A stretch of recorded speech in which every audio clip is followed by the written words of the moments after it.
ಲಕ್ಷ್ಮೀ ಪರಮ ಧಾರಾವಾಹಿಯ ಇಂದಿನ ಸಂಪೂರ್ಣ ಸಂಚಿಕೆಯಲ್ಲಿ ಏನಾಗುತ್ತೆ ಅಂತ ನೋಡ್ಕೊಂಬರೋಣ ಬನ್ನಿ. ಶ್ರೇಷ್ಠ ಮತ್ತು ತಾಂಡವರು ಖುಷಿಯಿಂದ ಕೈಯನ್ನು ಹಿಡ್ಕೊಂಡು ಮನೆ ಒಳಗಡೆ ಬರೋದಕ್ಕೆ ಪ್ರಯತ್ನ ಪಡ್ತಾರೆ. ಸುನಂದ ಮತ್ತು ಪೂಜಾ ಅವರು ಅವರಿಬ್ಬರನ್ನ ಅಲ್ಲೇ ತಡೆದು ನಿಲ್ಲಿಸ್ತಾರೆ. ಏನು ಪೂಜಾ ಮೇಡಮ್ ಅವರೇ ಭಾರಿ ಏರಿತಾ ಇದ್ದೀರಾ ಅಂತ ಹೇಳಿದಾಗ ಪೂಜಾ, ಏನು ಬಾಬಾ ನಿಮಗೆ ಸ್ವಲ್ಪನಾದರೂ ಬುದ್ಧಿ ಬೇಡವಾ, ಯಾವಳೋ ಕಿತ್ತವಳಿಗೋಸ್ಕರ ನಾನು ಅಕ್ಕನ ಜೀವನನ ಹಾಳು ಮಾಡ್ತಿದ್ದೀರಲ್ಲ ಅಂತ ಹೇಳಿದಾಗ ಸುನಂದ ಅವರು, ಲೋ ನಿನಗೆ ನಾಚಿಕೆ ಮಾನ ಮರ್ಯಾದೆ ಏನೂ ಇಲ್ವೇನೋ, ಅವಳು ಬಿಡೋ ಅವಳ ಕೈನ ಅಂತ ಕೇಳ್ತಾರೆ. ನನ್ನ ಇಷ್ಟ, ನನ್ನ ಮನೆ, ನನ್ನ ಹುಡುಗಿ, ಇದನ್ನೆಲ್ಲ ಕೇಳೋಕ್ಕೆ ನೀವು ಯಾರು ಅಂತ ಹೇಳಿದಾಗ ಸುನಂದ ಅವರು, ನಿನ್ನ ಇಷ್ಟ ಕಷ್ಟ ಈ ಅನಿಷ್ಟ ಎಲ್ಲನೂ ಮನೆಯಿಂದ ಆಚೆ ಇಟ್ಕೋ, ಈ ಮನೆಯಲ್ಲಿ ನೀನೊಬ್ಬನೇ ಇಲ್ಲ, ನನ್ನ ಮಗಳು ಕೂಡ ವಾಸ ಮಾಡ್ತಿದ್ದಾಳೆ, ಅದನ್ನು ಸ್ವಲ್ಪ ಜ್ಞಾಪನ ಮಾಡ್ಕೊ ಅಂತ ಹೇಳ್ತಾರೆ. ಆಗ ಪೂಜಾ, ಏನು ಬಾವ ಸ್ವಲ್ಪನಾದರೂ ಬುದ್ಧಿ ಬೇಡವಾ ನಿಮಗೆ, ಇಷ್ಟು ಕೀಳ್ಮಟ್ಟಕ್ಕೆ ಇಳಿತೀರಾ ಅಂತ ಅಂದ್ಕೊಂಡಿರಲಿಲ್ಲ ಅಂತ ಹೇಳಿದಾಗ ತಾಂಡವ್ ಮತ್ತು ಶ್ರೇಷ್ಠ ಅವರು ಒಬ್ರಿಗೊಬ್ರು ಮುಖ ನೋಡಿಕೊಂಡು ಖುಷಿಯಿಂದ ನಗ್ತಾ ಇರ್ತಾರೆ. ಈ ಕಿತ್ತೋದವಳು ಸಾಯ್ತೀನಿ ಅಂತ ನಾಟಕ ಮಾಡಿದ್ಲು, ಇವಳು ಅದನ್ನು ನಂಬ್ಕೊಂಡು ಇವಳನ್ನ ಈ ಮನೆಗೆ ಕರ್ಕೊಂಡು ಬಂದಿದ್ದಾನೆ ಅಂತ ಸುನಂದ ಅವರು ಬೈತಾರೆ. ಹೌದು, ಇನ್ನೂ ಈ ಕಣ್ಣಿಂದ ಅದೇನೇನೇ ನಾಟಕಗಳು ನೋಡಬೇಕು ಅಂತ ಸುನಂದ ಅವರು ಹೇಳ್ತಾ ಇರ್ತಾರೆ. ಅಷ್ಟರಲ್ಲಿ ಕುಸುಮ ಅವರು ಬರ್ತಾರೆ. ಆಗ ಸುನಂದ ಅವರು, ಸ್ವಲ್ಪನಾದರೂ ಬುದ್ಧಿ ಬೇಡವಾ, ನನಗೆ ಲಾಸ್ಟ್ ಟೈಮು ನನ್ನ ಮಗಳು ನಿನ್ನ ಮೇಲೆ ಕಂಪ್ಲೇಂಟ್ ಕೊಟ್ಟಿದ್ದಾಗ ನಿಮ್ಮ ಸಂಸಾರ ಚೆನ್ನಾಗಿರಲಿ ಅಂತ ಅಂದ್ಬಿಟ್ಟು ನನ್ನ ಮಗಳನ್ನ ನಾನೇ ತಡೆದೆ, ಆದರೆ ಈ ಸಲ ನಾನು ಆ ಥರ ಮಾಡಲ್ಲ, ಈ ಸಲ ಕಂಪ್ಲೇಂಟ್ ಕೊಟ್ಟರೆ ಪಕ್ಕಾ ನೀನು ಕಂಬಿ ಎಳ್ಸೋ ಥರ ಮಾಡ್ತೀಯ ಅಂತ ಹೇಳಿದಾಗ ತಾಂಡವರು ನಗ್ತಾರೆ. ಏನಂತ ಕಂಪ್ಲೇಂಟ್ ಕೊಡ್ತೀರಾ, ಕೊಡೋಗಿ, ನನಗೇನು ಭಯ ಇಲ್ಲ ಅಂತ ಹೇಳ್ತಾರೆ. ಆಗ ಕುಸುಮ ಅವರು, ಸುನಂದ ಅವರೇ ಸುಮ್ಮನಿರಿ, ಅವನು ನನ್ನ ಮಗ ಯಾವತ್ತೂ ತಪ್ಪು ಮಾಡೋದಿಲ್ಲ, ಮನೆ ಹೊರಗಡೆ ನಿಂತಿರುವಂಥ ಮಗ ಸೊಸೆಗೆ ಯಾಕೆ ನೀವು ಇಷ್ಟೊಂದು ಕಾಟ ಕೊಡ್ತಾ ಇದ್ದೀರಾ, ಅವ್ರನ್ನ ಒಳಗಡೆ ಬರೋಕ್ಕೆ ಬಿಡಿ ಅಂತ ಹೇಳ್ತಾರೆ. ಇದನ್ನು ಕೇಳಿ ಸುನಂದ ಅವರು ಕೋಪದಿಂದ, ಬೀಗ್ತಿಯಮ್ಮ ಏನು ಹೇಳ್ತಿದ್ದೀರಾ ನೀವು ಅಂತ ಹೇಳ್ತಾರೆ. ಹೌದು, ನಾನೇ ಹೇಳ್ತಿರೋದು, ತಾಂಡವು ಇಷ್ಟ ಕಷ್ಟಗಳನ್ನು ನಾವೇ ತಾನೇ ನೋಡಬೇಕು, ಅವನು ಇಷ್ಟಪಟ್ಟ ಹುಡುಗಿನ ನಮ್ಮ ಮನೆಗೆ ಕರ್ಕೊಂಡು ಬಂದಿದ್ದಾನೆ ಅಷ್ಟೇ, ಅದರಲ್ಲೇನಿದೆ ತಪ್ಪು ಅಂತ ಹೇಳಿದಾಗ ಶ್ರೇಷ್ಠ ಮತ್ತು ತಾಂಡವರು ಒಬ್ರಿಗೊಬ್ರು ಮುಖ ನೋಡಿಕೊಂಡು ಖುಷಿಯಿಂದ, ಏನಾಗಿದೆ ನಮ್ಮಮ್ಮನಿಗೆ ಈ ಥರ ಎಲ್ಲ ಆಡ್ತಾ ಇದ್ದಾಳೆ ಅಂತ ತಾಂಡವ್ ಅಂದ್ಕೊಳ್ತಾನೆ. ಶ್ರೇಷ್ಠ ಕೂಡ, ಏನಾಗಿದೆ ಈ ಕುಸುಮ ಆಂಟಿಗೆ ರಾದಂತ ಆಗುತ್ತೆ ಅಂದರೆ ಇವ್ರು ಇಷ್ಟೊಂದು ಈಸಿಯಾಗಿ ಒಪ್ಕೊಂಡ್ಬಿಟ್ರಲ್ಲ ಅಂತ ಹೇಳ್ತಾರೆ. ಇಬ್ಬರು ಒಳಗೆ ಬರೋಕ್ಕೆ ಶುರು ಮಾಡ್ತಾರೆ. ಆಗ ಕುಸುಮ ಅವರು, ತಡೀರಿ, ಈಗಲೇ ಒಳಗೆ ಬರಬೇಡಿ, ಅಲ್ಲೇ ನಿಲ್ಲಿ ಅಂತ ಹೇಳ್ತಾರೆ. ಆಗ ಯಾಕಮ್ಮ ಮತ್ತೇನಾಯಿತು ನಿನಗೆ ಅಂತ ಹೇಳಿದಾಗ, ಅಪರೂಪಕ್ಕೆ ಅವಳನ್ನ ಕೈ ಹಿಡಿದು ಕರ್ಕೊಂಡು ಬರ್ತಾ ಇದೆಯಾ, ಅವಳನ್ನ ಹಾಗೆ ಕರ್ಕೊಳಕ್ಕಾಗುತ್ತೇನೋ ಅಂತ ಅಂದ್ಬಿಟ್ಟು ಭಾಗ್ಯ ಅಂತ ಕರೀತಾರೆ. ಏನತ್ತೆ ಅಂತ ಭಾಗ್ಯ ಅವ್ರು ಬರ್ತಾರೆ.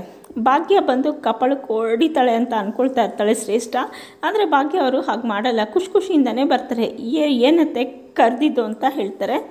ದಂಪತಿಗಳು ಮನೆಯಿಂದ ಆಚೆ ಇದ್ದಾರೆ, ಅವ್ರನ್ನ ವೆಲ್ಕಮ್ ಮಾಡ್ಕೋಬೇಕು, ಆರತಿ ತೊಗೊಂಬಮ್ಮ ಅಂತ ಹೇಳ್ತಾರೆ. ಆಯಿತು ಅತ್ತೆ ಅಂತ ಅಂದ್ಬಿಟ್ಟು ಕುಂಬಳಕಾಯಿನ ಆರತಿ ತೊಗೊಂಡು ಬರ್ತಾರೆ.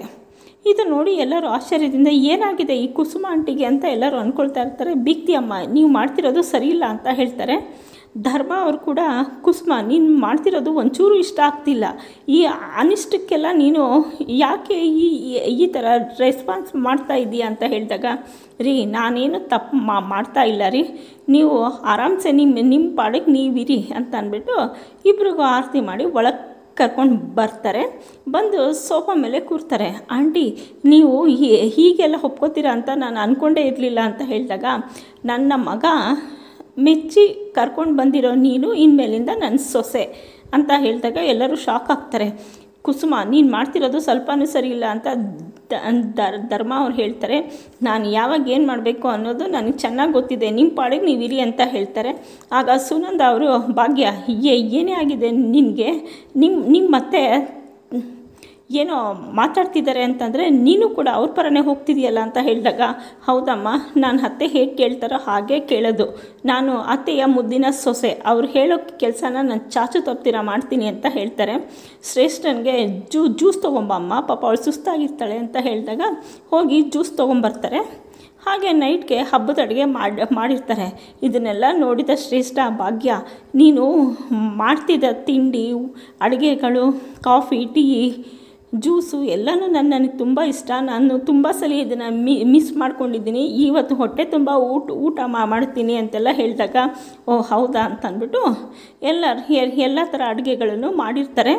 ಎಲ್ಲರೂ ಊಟ ಮಾಡ್ತಾ ಇರಬೇಕಾದ್ರೆ ಧರ್ಮ ಮತ್ತು ಸುನಂದ ಅವ್ರು ಮಾತ್ರ ಊಟ ಮಾಡಲ್ಲ. ಅವರು ಯೋಚನೆ ಮಾಡ್ತಾ ಇರ್ತಾರೆ. ಆಗ ಕುಸುಮ ಅವರು ಊಟ ದೇವ್ರ ಸಮಾನ, ಅನ್ನಪೂರ್ಣೆಲ್ಲ ಹಾಗೆಲ್ಲ ಕಾಯಿಸ್ಬಾರ್ದು, ನೀವು ಊಟ ಮಾಡಿ ಅಂತ ಹೇಳ್ತಾರೆ.